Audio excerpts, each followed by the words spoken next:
আচ্ছা হুজুর, 2026 সালে শবে মেরাজ ইংরেজি ও বাংলা তারিখে কবে এবং কোন দিন অনুষ্ঠিত হবে? বাংলাদেশ সময় অনুযায়ী 2026 সালে পবিত্র শবে মেরাজ অনুষ্ঠিত হবে 16 জানুয়ারি 2026 শুক্রবার আচ্ছা রাতে। হুজুর, মেরাজ কি?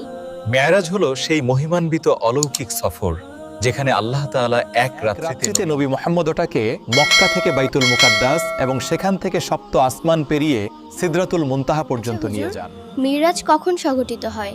মিরাজ সংঘটিত হয় হিজরতের প্রায় 1 বছর আগে রজব মাসের এক রাতে। মেরাজের রাত্রিতে নবী হাদবার কোথায় শুয়েছিলেন? হুজুর মিরাজের রাত্রিতে নবী হাতবন তার চাচাতো বোন উম্মে হানিয়ের ঘরে শুয়েছিলেন।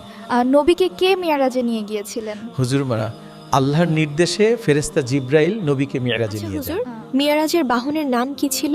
মিরাজের বাহনের নাম ছিল বুরাক, যা গাধার চেয়ে বড় এবং খচ্চরের চেয়ে ছোট ছিল। প্রথমে নবীকে কোথায় নিয়ে যাওয়া হয়? প্রথমে নবীকে মক্কার মসজিদুল হারাম থেকে বাইতুল মুকাদ্দাসে নিয়ে যাওয়া হয়, এটিকে বলা হয় হুজুর, ইসরা। বাইতুল মুকাদ্দাসে নবী কি করেছিলেন?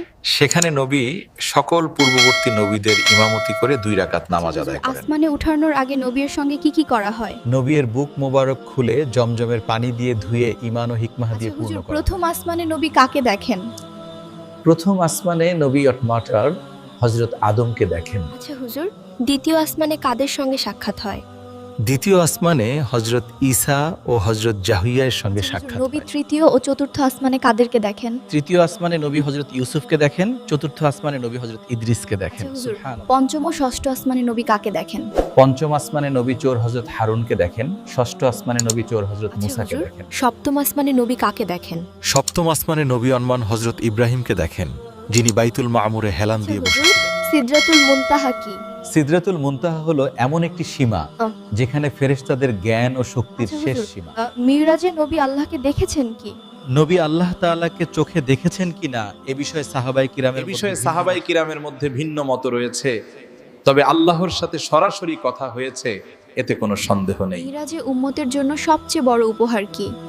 উম্মতের জন্য সবচেয়ে বড় উপহার হলো 5 ওয়াক্ত নামাজ। আচ্ছা হুজুর, প্রথমে কয় ওয়াক্ত নামাজ ফরজ হয়েছিল? সর্বপ্রথম 50 ওয়াক্ত নামাজ ফরজ হয়েছিল। আচ্ছা হুজুর, 50 থেকে 5 ওয়াক্ত কিভাবে হলো?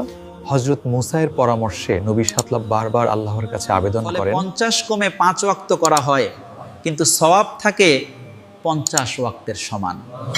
কুরাইশরা নবীকে মিথ্যাবাদী বলেছিল, কিন্তু হযরত আবু বকর বিনা দ্বিধায় বিশ্বাস করেন এবং তখনই তিনি সিদ্দিক উপাধি আচ্ছা পান। হুজুর, মিরাজ আমাদের কি শিক্ষা দেয়? মিরাজ শিক্ষা দেয় বিপদের পর আল্লাহের সাহায্য আসে। ও নামাজ মুমিনের মিরাজ।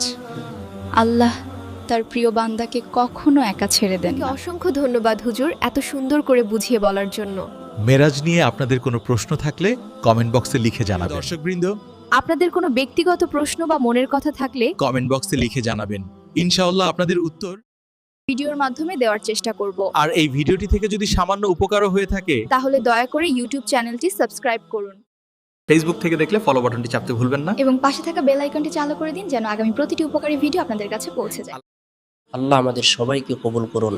দেখা হবে ইনশাআল্লাহ আরেকটি ভিডিওতে। আসসালামু আলাইকুম ওয়া রাহমাতুল্লাহ। আসসালামু আলাইকুম ওয়া রাহমাতুল্লাহি।